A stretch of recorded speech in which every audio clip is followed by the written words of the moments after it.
തമിഴ്നാട്ടിൽ political suspense തുടരുകയാണ്. ടിവികെക്ക് പിന്തുണ നൽകണോ എന്നതിൽ തീരുമാനമെടുക്കാനുള്ള CPM CPI യോഗങ്ങൾ പുരോഗമിക്കുകയാണ്. VCKയും ഇന്ന് വൈകിട്ട് യോഗം ചേരും. 3 കക്ഷികളുടെയും പിന്തുണ ലഭിക്കുമെന്നാണ് ടിവികെയുടെ പ്രതീക്ഷ. അതേസമയം വിജയ് അധികാരത്തിൽ നിന്ന് അകറ്റാൻ DMK, അണ്ണാ-DMK ധാരണ എന്ന വാർത്തകൾ തള്ളി DMK നേതൃത്വം രംഗത്തെത്തി. അസാധ്യമായ കാര്യമെന്ന് DMK വക്താവ് TK സിലങ്കോവൻ അറിയിച്ചു. അതിനിടെ ഗവർണറുടെ നിലപാടിനെതിരെ വിവിധയിടങ്ങളിൽ TVK പ്രവർത്തകർ പ്രതിഷേധിക്കുകയാണ്. ചെന്നൈയിൽ നിന്ന് അഭിജിത്ത് മുഴക്കുന്ന വിവരങ്ങളുമായി നമ്മളോടൊപ്പം ചേരുകയാണ്. അഭിജിത്ത്, തമിഴ്നാട്ടിൽ എന്താണ് ഈ രാഷ്ട്രീയ അനിശ്ചിതത്വത്തിന്റെ പരിണതി എന്നുള്ളതാണ് ഏറ്റവും വലിയ ആകാംക്ഷ. ഗവർണറോട് ചോദിച്ചിരിക്കുന്ന സമയം അവസാനിക്കാനിരിക്കെ എങ്ങനെയൊക്കെയാണ് ചർച്ചകൾ?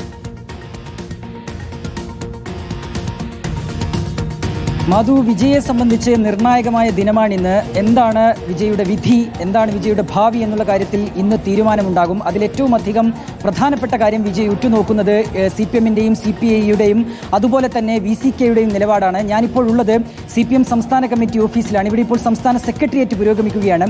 TVKയ്ക്ക് പിന്തുണ നൽകണോ എന്ന കാര്യത്തിൽ ഒരു തീരുമാനം ഈ സംസ്ഥാന സെക്രട്ടേറിയറ്റിന് ശേഷമുണ്ടാകും. മീറ്ററുകൾ മാത്രമപ്പുറം CPI-യുടെ ഓഫീസിലും അവരുടെ യോഗം പുരോഗമിച്ചുകൊണ്ടിരിക്കുന്നുണ്ട്. വൈകിട്ടാണ് VCKയുടെ യോഗം. ഇതിൽ VCKയ്ക്ക് ഉപമുഖ്യമന്ത്രി സ്ഥാനം ഉൾപ്പെടെ വിജയ് വാഗ്ദാനം ചെയ്തു എന്നുള്ളതാണ് നമുക്ക് ലഭ്യമായിട്ടുള്ള വിവരം. അങ്ങനെയാണെങ്കിൽ ഈ 3 പാർട്ടികളുടെയും ഒരു പിന്തുണ അത് വിജയ്ക്ക് ലഭിക്കുകയും അങ്ങനെ TVK തമിഴ്നാട്ടിൽ അധികാരത്തിലെത്താനുള്ള ഒരു സാധ്യത അത് ഉരുത്തിരിഞ്ഞ് വരികയും ചെയ്യും.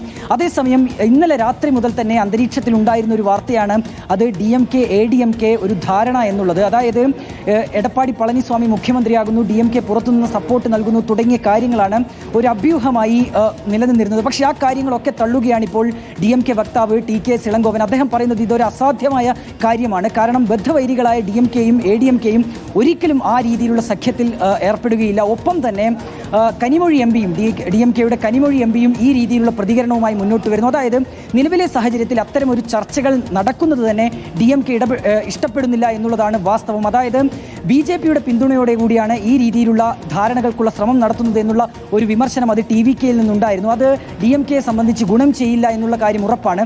നിലവിൽ സ്റ്റാലിൻ ആദ്യം സ്വീകരിച്ചൊരു നിലപാടിലേക്ക് തന്നെ DMK എത്തിച്ചേരുന്നു എന്നുള്ളതാണ് ഈ ഘട്ടത്തിനായി കഴിയുന്ന കാര്യം. അതേ ഗവർണറുടെ നിലപാടിനെതിരെ വ്യാപക സാധ്യതകളും തേടുകയാണ് വിജയ്. അതിനിടയിൽ അണ്ണാ-DMK DMK സഖ്യ സാധ്യത തള്ളുകയാണ് DMK.